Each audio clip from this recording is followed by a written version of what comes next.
வாங்க ஆறு ஆறு போற அவன் தாத்தா பண்ற அளவுக்கு புரிஞ்சுக்கிட்டே எங்க தாத்தா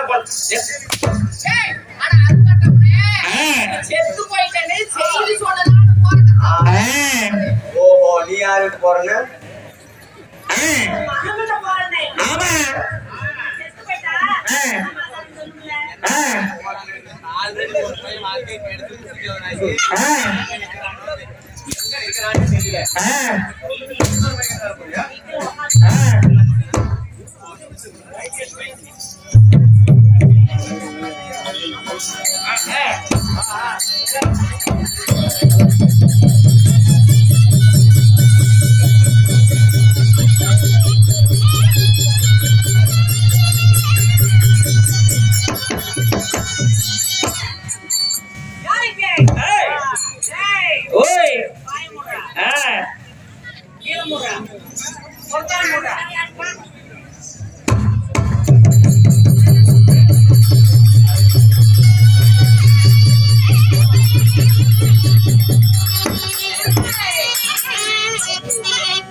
ஆமா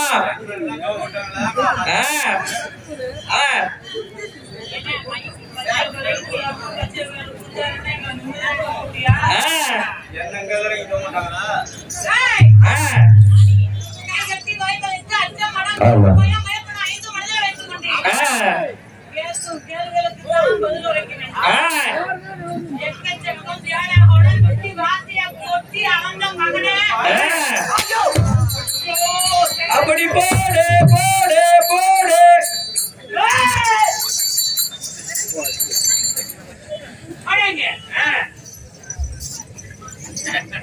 ஆனா நிறைய மைக் வேலை செய்யலாம்.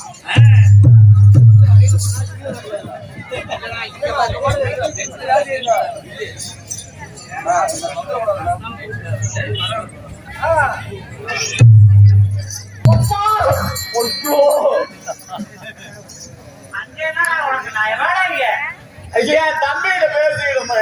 என்ன தம்பிகிட்ட பேசினாலும் நாளைக்கு வீட்டுல உட்காந்து பேசு. வாய்ப்படி கை கட்டி வாய்ப்படித்து கேட்கும் கேள்விகளுக்கு தான் பதில் உரைக்கணும். எக்கச்சக்கம் ஏழை கூட விட்டு வார்த்தையை கொட்டி அளந்த மகனே வார்த்தை நான் பொல்லாத என்ன பார்த்திருக்க முடியாது இதுவரையும் நீங்க. ஓஹோ ஆமா இப்படி வந்திருக்கிறீங்களே மாப்பிடம் தாக்கி இந்த சீர்தவே முன்பதாக நான் வந்திருக்கின்ற பொழுது நான் யாரு, என்னுடைய பெயர் என்ன, என்னுடைய விருத்தாந்தரம் என்ன உனக்கு தெரியுமா? பாடைய பண்ற என்ன பண்ற ஆண்டதா இங்க இருந்தா வண்டி இன்னைக்குதான் வாய்ப்பு. ஐயோ எங்க கருத்து செல்வனா இந்த சீர்தவே முன்பதாக நான் வந்திருக்கின்ற பொழுது நான் யார், என்னுடைய பெயர் என்ன, என்னுடைய விருத்தாந்தரம் எல்லாம் சொல்ல முன்பதாக சீராக அமைந்திருக்கும் தெய்வீக திருச்சபை என் சபை முன்பதாக மாசினீராகிய பெரியோர்களும் அதே பற்றி மரியாதைக்குரிய நமதரமை தாய்குலங்கள் சபா வேதம் என்று சொல்லப்படாத என்ற 4 வருடத்தார்கள் கடலை போல வந்து காட்சியளிக்கிறாரே, என்ன காரணம் தெரியுமா? பிரம்மாண்ட நாயகி அம்மாநாயகி ரேணுகா பத்தினி பச்சையம்மன் பண்டிகை, அதாவது பச்சையம்மனுடைய கோயில் நிர்வாகிகளும் பங்காளிகளும் மாம மைத்தன்களும் அதாவது அவர்களுடைய முன்னிலையில இன்று திருநங்கையில ஒருமனதாக சேர்ந்து நம்மளுடைய திறமைகளை இந்த பச்சையம்மன் திருவிழ எத்தனையோ நாடகத்துக்காக அரும்பாடுபட்டு நம்மளை எல்லாம் அழைத்து வந்து ஊருக்கு ஒரு நபராக அழைத்து வந்து திருநங்கைகளுக்கு ஒரு முக்கியத்துவம் கொடுக்கணும் அப்படி என்று எத்தனையோ முறையெல்லாம் நாடகத்தை அடக்கி வந்து இங்க முக்கியத்துவம் கொடுத்திருக்காங்க. திருநங்கைகளுக்காக முதலிடம் கொடுத்து ஒரு மதிப்பு மரியாதை ஏற்படுத்தி கொடுத்த இடம். அப்படி இருந்தாலும் இன்னும் நமது ஹார்மோனிய கலைஞராக விளங்கக்கூடிய உயர்திரு சக்குபதி அவர்கள் இந்த தெருக்கூத்து நாடகத்திற்காக அள்ளி மகாராணி வேடத்திற்கும் கோமாளி வேடத்திற்கும் 500 ரூபாய் அன்பளிப்பு வழங்கியிருக்கிறார். உண்மைதான், நன்கொடை வழங்கியிருக்கிறார். அவர்கள் குடும்பத்தில் அதுபோல் வேறொரு மூக்கில் போல் முன்னோர்கள் எடுத்து சுகமாக வாழ வேண்டும் என்று ஆண்டவனை பிரார்த்தித்துக் கொண்டு அது மட்டுமல்லாமல் நம்முடைய தெருக்கூத்து அதாவது தெருக்கூத்து கலையை உயர்த்த வேண்டும் என்று அதாவது ஏற்பட்ட அந்த ஆலயத்துக்கு முன்பதாக நாம எல்லாம் ஒருமனதாக சேர்ந்து இந்த அம்மனுக்காக எந்த ஒரு பிரதிபலனையும் எதிர்பாராதபடியா நாங்கள் ஒரு நாடகத்தை அரங்கேற்றம் செய்து நடத்தணும்னு அம்மனுக்காகவே அதாவது எந்த ஒரு பிரதிபலனையும் எதிர்பார்க்காமல் திருநங்கைகள் மட்டும் ஒன்று சேர்ந்து இந்த நாடகத்தினை நடத்த வேண்டும் என்று ஆசை கொண்டு மாவட்ட திருநங்கை எல்லாம் இங்க வருகை தந்திருக்கிறாங்க. அவர்களுக்கும் நம்மளுடைய கலைக்குழுவின் சார்பாகவும் இந்த அம்பாலாகிய பச்சையம்மன் கோயில் நிர்வாகத்தின் சார்பாகவும் என்னுடைய மனமார்ந்த நன்றி கிடந்த வணக்கம்.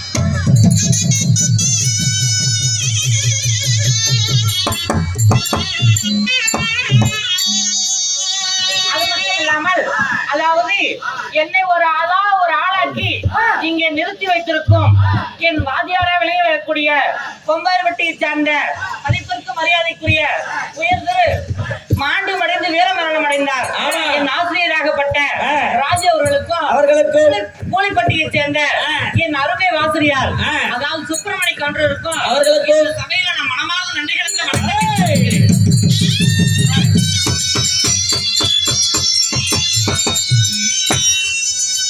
அப்படி இருந்தாலும் இந்த வேலை விட்டு வந்திருக்கின்ற நான் யார், என்னுடைய பெயர் என்ன, என்னுடைய எழுத்தாளர் என்ன, இதை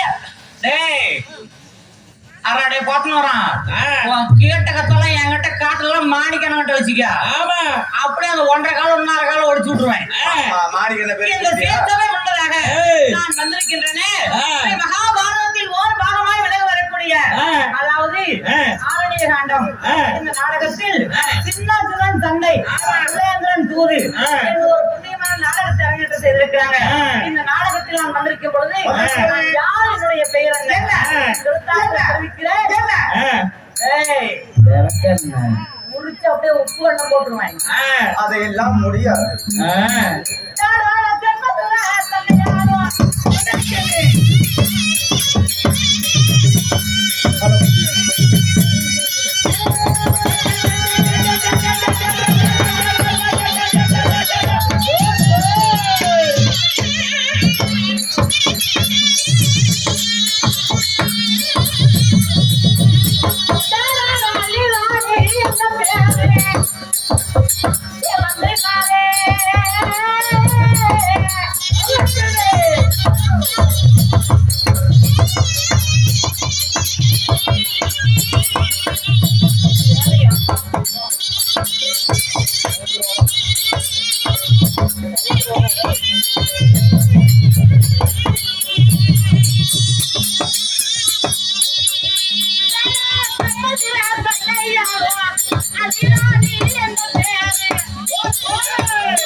அரிய வாங்க. ஏய், நான் யார் தெரியுமா? யாரு? அள்ளி மகாராணிக்கு எவனை கீழ இருந்து புடிங்கி புடிங்கி விடுற? இல்லம்மா, அப்படி இல்ல. அதாவது அள்ளி மகாராணியின் பெயரும் புகழும் புகழும் விண்ணிற்கும் எது விண்ணிற்கும் மண்ணிற்கும் மண்ணிற்கும் விண்ணிற்கும். டேய், தென்மதுரை ஜனத்தோடு பரிமாணம் செய்து வரக்கூடிய ஆணரசு இல்லாமல் பெண்ணரசு கட்டி அரசாட்சி செய்து என்னுடைய பெயரோ அள்ளி மகாராணி என்று சொல்லலாம்.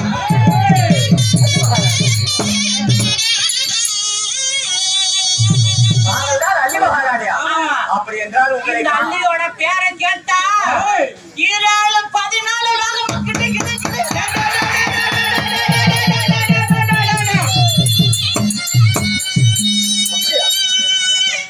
இந்த அள்ளி மகாராணியோட பேரை கேட்டா கண்டவர் கலங்கலம், பார்த்தவர்கள் பயந்தோடணும். ஒரு பாட்டு பாடணும். ஒரே பாட்டு போட மாட்டான். மண்டலாண்டி அவதாரம் டேய், 25 ஏழைகள் உள்ள தயாரான நிலையில் உள்ளது. போட சொன்னாங்க.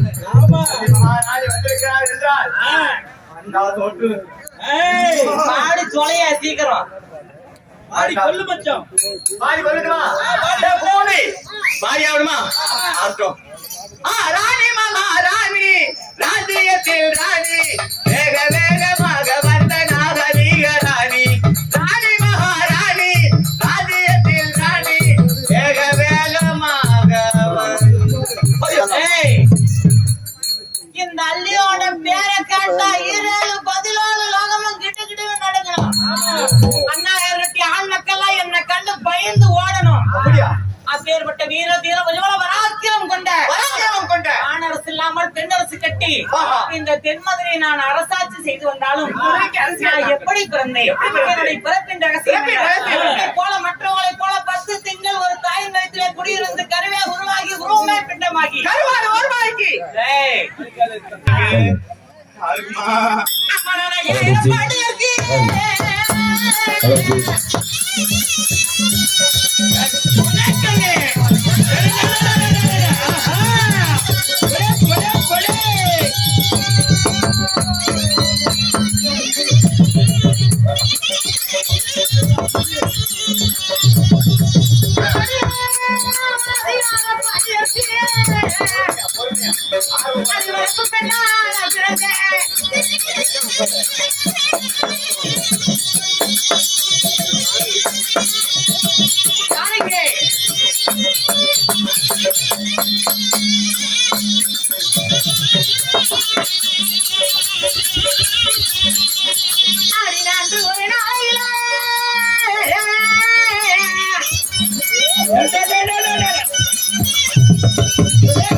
திருநாள காரணத்தினால் 2011 நேத்திரம் படைத்த முக்கந்தாரியாகிய சிவபெருமானுடைய மனைவி உமா மகேஸ்வரி சக்தி நடித்து இந்த பாண்டியர்கள் எல்லாம் ஒரு யாகத்தை செய்தாங்களாம்.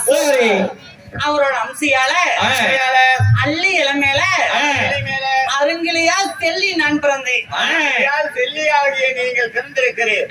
அப்படி நீங்கள் அல்லியா பிறந்திருந்தாலும் அள்ளி இளமேல பிறந்ததால் இந்த பாண்டிய மன்னர்களாம் ஒன்றாக சேர்ந்து எனக்கு அள்ளி என்று பெயர் சூட்டினார். சரி, இந்த மகாராணி என்ற பட்டம் எனக்கு எப்படி கிடைத்தது? ஓ, இந்த மகாராணி என்ற பட்டம் உங்களுக்கு எப்படி கிடைத்தது? சிறு வயது அறியாத பருவம், கொஞ்சம் சிறிது வயது குழந்தை பருவம். நான் சின்னஞ்சிறு பெண்ணாக இருக்கும் போது நான் கொடிய நீலி என்ற பட்டத்தையும் பெற்றவள். நீலி என்று பட்டத்தினை பெற்றீர்களா? நிச்சயமாக.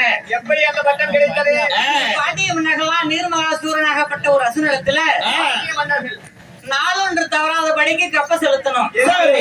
அப்படி கப்பம் செலுத்தாத விட்டால் இந்த நீர்மகாசூரனுக்கு இந்த பாண்டிய மன்னர்களாம் அடிமையாகி விடுவார்கள். சரி, அப்படின்ற காரணத்தினால் ஒரு நாளும் தவறாத படிக்கு நீர்மகாசூரனுக்கு கப்பம் போய் கொண்டிருப்பது வழக்கம். சரி, 5 சிறு வயது அறியாத பருவம், கொஞ்சம் சிறு வயது குழந்தை பருவம்.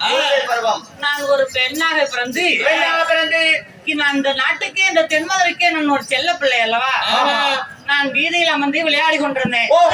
அப்பொழுது இந்த கப்பம் எல்லாம் போய் கொண்டிருக்கும் போது நாளொன்று தவறாத படிக்கு இதெல்லாம் எங்கே சென்று கொண்டிருக்குதுன்னு தேவர்களிடத்தில் கேட்டேன். சரி, நடந்த விவரத்தை இடத்தில் கூறினார். இனிமேல் மதுரையிலிருந்து ஒரு பொழுதும் நீர்மகாசூரனுக்கு கப்பம் போகக்கூடாது அப்படி என்று ஒரு விஷ பூச்சிகள் எல்லாம் ஒரு அதாவது பாத்திரத்தில் அடைத்து அவனிடத்தில் போய் சென்று கொடுத்து வர சொல்லி நம்ம சேவரிடத்தில் கூறினேன். எப்பவும் போல கப்பம் தான் வந்திருக்கிறது என்று அந்த வேடை அவுத்து திறந்து பார்த்த உடனே எல்லாம் விஷப்பூச்சிகள். அங்கார கோபம் வந்தது அவனுக்கு. உடனே அவன் தேடி வந்தான் மதுரையை. அப்படி வந்திருக்கும் பொழுது அண்ணாகயிறு கட்ட ஆண் மக்கள் எல்லாம் அலறி ஓடினாங்க. ஓ, அந்த நீர்முகனை கண்டு அண்ணா கயிறு கட்டி ஆண் மக்கள் எல்லாம் தென்மதுரையிலிருந்து பயந்து ஓடுகிறார், ஒளிந்தார்கள். நான் ஒருவன் மட்டும் வீதியில் அமர்ந்து விளையாடி கொண்டிருந்தேன். அப்பொழுது நீர்மகாசூரனாகப்பட்டவன் இடத்தில் கேட்டான், எப்படி அண்ணாகயிறு கட்டி ஆண் மக்கள் எல்லாம் என்னை பார்த்து பயந்து ஓடுறாங்க, உனக்கு என்ன பார்த்தா பயமாக இல்லையா அப்படி என்று நீர்மகாசூரன் என்னிடத்தில் கேட்க, நான் எதற்காக உன்னிடத்தில் பயந்து போய்விட வேண்டும், நீதான் இப்ப என்னை பார்த்து ஓட போகிறாய் என்று சிறு வயது அறியாத பருவத்தில் இருக்கும் போதே அண்ணன் தண்ணி ஆதாரம் இல்லாமல் ராவும் அதாவது பகலுமாக 7 இரவு சண்டை செய்து எதிர்த்து வந்த நீர்மகாசூரனை இரு பிழையாக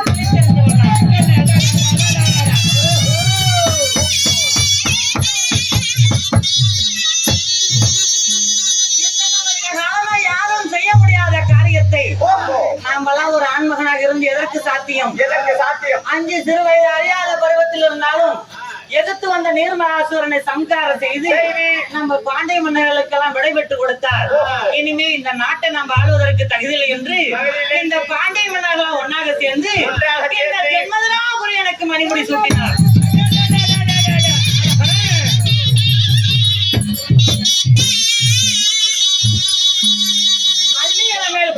எனக்கு அள்ளி என்றும் நீர்மகாசூரனை வதம் புரிஞ்சதால் எனக்கு கொடிய நீலி என்றும் இந்த தென்மதுரைய ஜெகத்தோடு ஆண் அரசு இல்லாமல் பெண் அரசு கட்டி அரசாட்சி செய்வதால் எனக்கு இந்த பாண்டிய மன்னர்களாக கொடுத்த பட்டம் தான் அள்ளி மகாராணி என்று.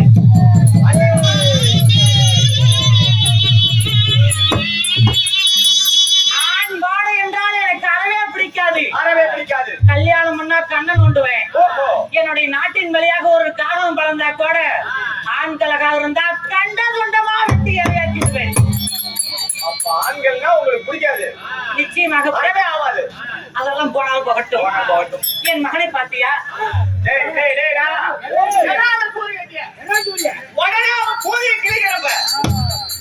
நானும் பாக்குறேன்.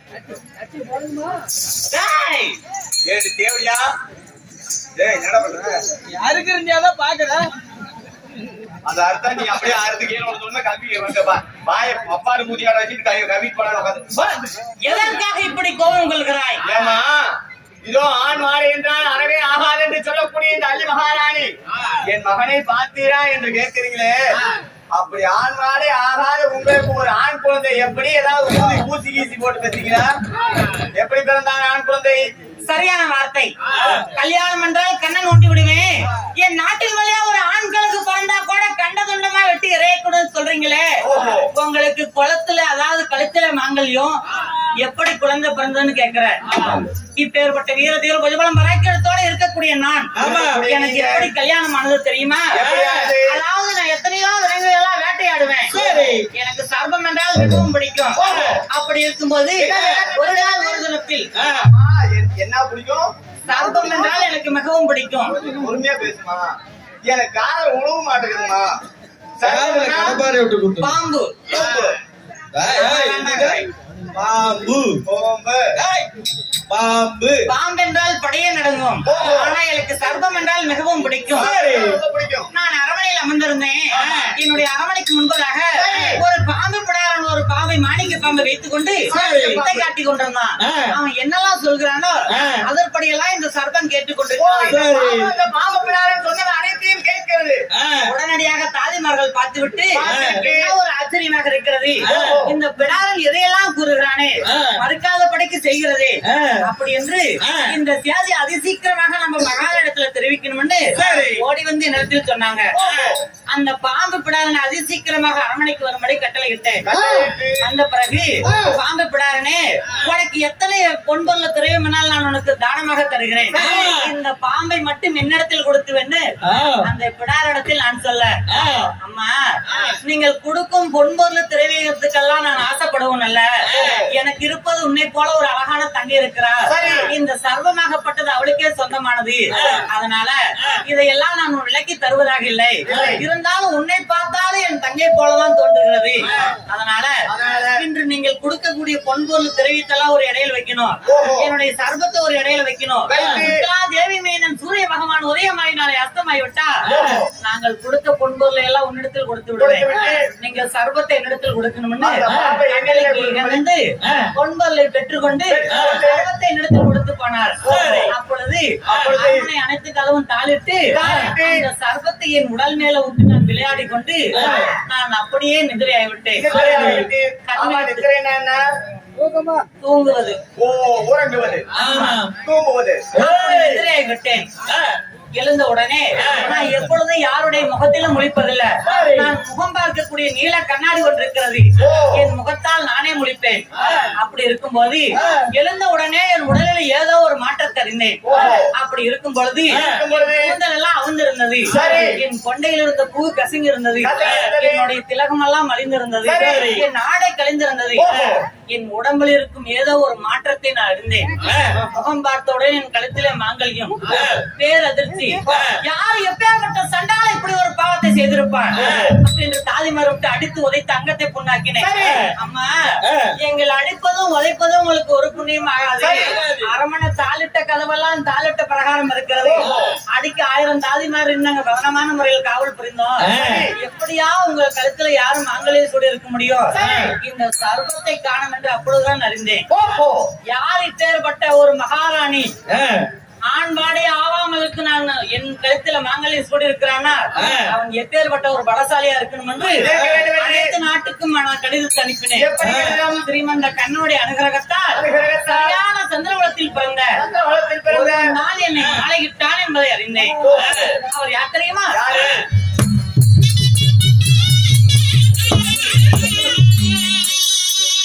குறுநாடு குருகுலமா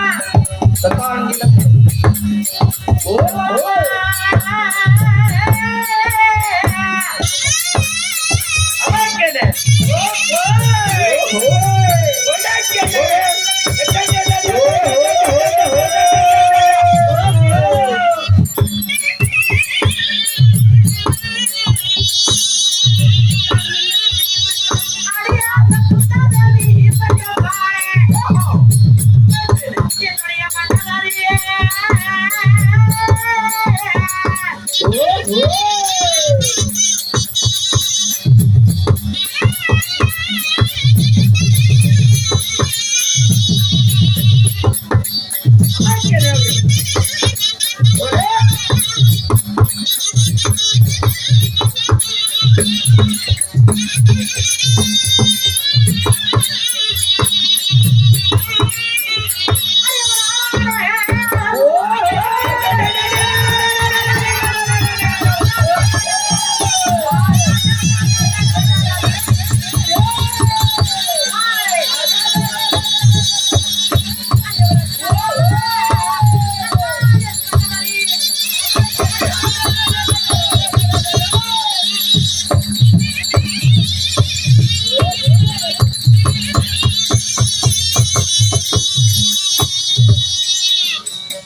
கழுத்திலே மாங்கல்யம் சூடியவர் யார் என்று பார்க்க குருநாடு குருகுலம் குஞ்சு மக்கள் ஐவராஜாக்கள், சரியான சந்தர்குளம் பாண்டு மக்கள் ஐவராஜாக்கள், ஐவரளி ஒருவராகிய இருவருக்கு முன் இருவருக்கு பின் நடுப்பிறந்த நாயகனாகிய 11 பெயர் 12 அழகு 32 லட்சணம் பொருந்திய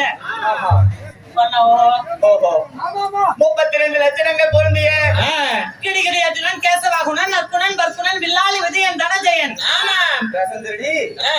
ரசந்திரடியா ஏமா நீதானமா சொன்ன கிடிகிடி அர்ஜுனன் கேசவாகுணன் நற்குணன் பர்குணன் வில்லாளி விஜயன் நக்கனன் அந்த காண்டா வனமரித்தார் அல்லவா, அந்த காண்டி பரிதம் தான் என்னை மாலையிட்டார். என்னது உன் வீட்டுக்காரரு பேர் அரசுண்ணா மறுக்கால பார்த்தல ஏமா உன் வீட்டுக்காரருக்கு மீதி பாதி என்ன ஆச்சு? என்னமா அரசுண்ணாம அர்ஜுனன். ஓ அர்ஜுனரா? என் கணவருடைய அழகு எப்படி தெரியுமா? நாவில நட்சத்திரம், பள்ளியில பரசுவினை, தோளில துளசி மாலை, தொப்பில அமிர்த கலசம், முழங்காலில முத்து மாணிக்கம், இடுப்புல ஒட்டியானம், பாதத்துல தண்டை, நின்னா நிலகுலுங்கோ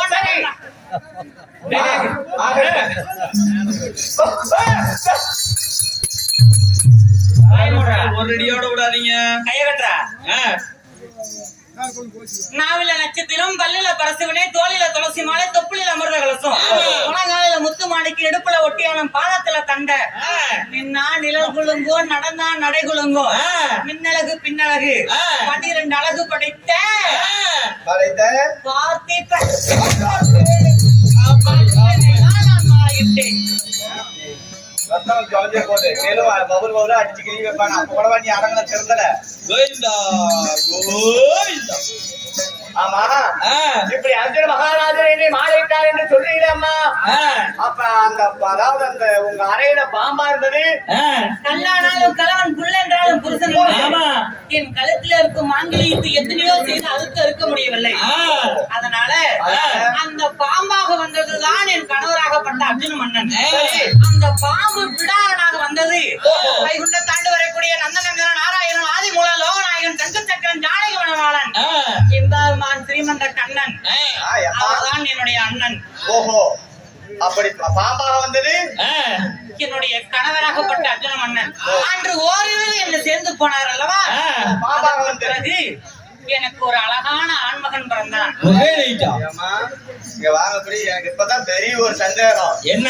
எல்லாம் நல்லா கேட்டுங்களாயா, யாரும் அந்த சந்தேகம் வந்துடக்கூடாது. வாப்படி எங்க அப்படியே ராஜாங்க என்ன எனக்கு ஒரு பெரிய சந்தேகம் ஆகிக்குது. இந்த சந்தேகத்தை தீர்த்துக்கிறியா? சொல்லு. ஒரு நைட்டு பாம்பு வந்து தங்கி விட்டு போய் ஒரு குழந்தை பிறந்துச்சான். அந்த பாம்பு தலையை மேல உள்ள விட்டுருக்குமா வாழை விட்டுருக்குமா? ஓ இங்க வா அக்கா டீ. ஏமா என்னது? அந்த ஒரு நைட்டு ஒரு பாம்பு வந்து உங்க அறையில தங்கி இருந்துச்சு. அந்த ஒரு நாள்ல ஒரு பையன் பிறந்துச்சு. நீ அந்த பாம்பு வந்ததுல முதல் தலையை விட்டுச்சா இல்ல வாழை விட்டுச்சான்னு கேட்டேன். இங்க வந்து கேட்டாதான் சொல்ல முடியும். சந்தேகம்னா சோத்தலுக்கு கேட்கணும். வேடங்க நீ அவரு பெரிய குடுத்தீலாம் கிடையாது. கிட்ட வந்து கேட்கறான்.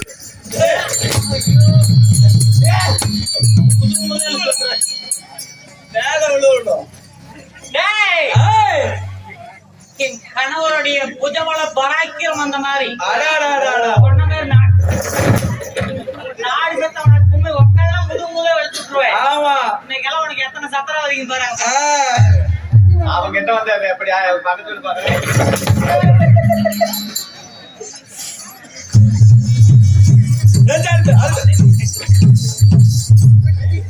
இளமையான நேர காலதாமதமாகிறது. அப்படி அர்ஜுன மன்னனை கல்யாணம் செய்து கணவராக ஏற்று வில்லாளி விஜயனுக்கு பிறந்த என் மகன் மகனுக்கு அதாவது பால புலேந்திரன் ஒரு பெயர் சுட்டினேன். எல்லாம் அப்படிதான் இருக்கு. எந்திரி காலையில சம்பளத்தை பார்க்கல. எல மேல விளையாட்டு எல என்ன விளையாட்டு அண்ணன் கிளப்பி விட்டுருவேன்.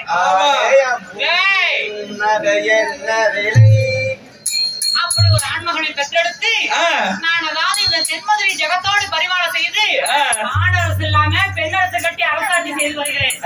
ஏதோ காரணம் தெரியவில்லை. நான் பேசிக் கொண்டிருக்கும் பொழுது ஒரு கடிதமாகப்பட்டது வருகிறது.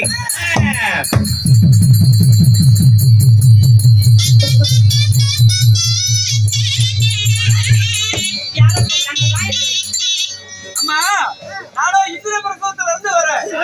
அடடா இந்திர பிரசவத்துல இருந்தா பாருங்க. உங்கள் பெரிய மாமாவாகப்பட்ட தர்மராஜா உங்களுக்கு நிதிதம் கொடுத்திருக்காங்க. நல்லா பிள்ளைங்குட்டிகளோட சேர்ந்து சிறப்புடன் வாழ்க. என் பேரான பெரிய மாமனாகப்பட்ட உதிஷ்டன் தர்மராஜா எனக்கு ஏதோ ஒரு மெடல் அனுப்பியிருக்கிறார். மகள் நீங்கள் சென்று அரண்மனையில் ஏதாவது சாப்பிட்டு விட்டு பிறகு அவனுக்கு கூடி கொடுத்துருமா.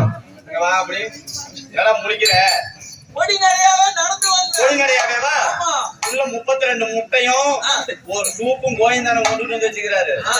அப்படியே வாய அண்டாவாட தோத்துட்டு போய் திங்காத எடுத்து பத்திரமாயி நான் திம்பேன்.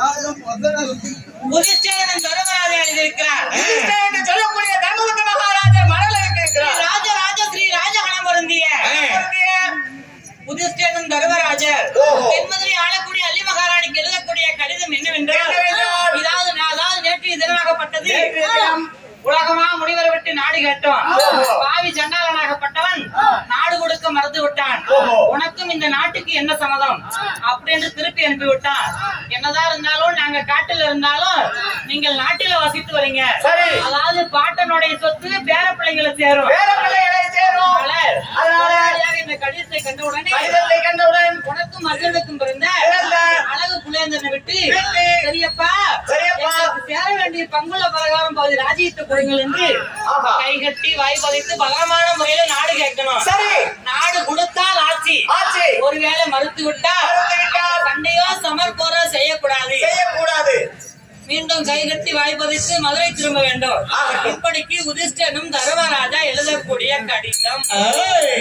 இப்படி யுதிஷ்டர் உங்கள் பெரிய மாமார் அனுப்பியிருக்கிறார். ஆமா. ஆகட்டும். அதனால என் அன்பு செல்வனாகப்பட்டவன் உடனடியாக அஸ்தாபுரம் பக்கம் செல்லணும். என் மகன் எங்க இருக்கிறான்னு ஒன்னும் தெரியவில்லை. ஆமா, உங்க மகன் பேர் என்ன? அதாவது பால புலேந்திரன். பாலனா? ஆமா. எத்தனை வருட காலமானாலும் தாய்க்கு பிள்ளை குழந்தை தானடா கைவனை வாடங்க.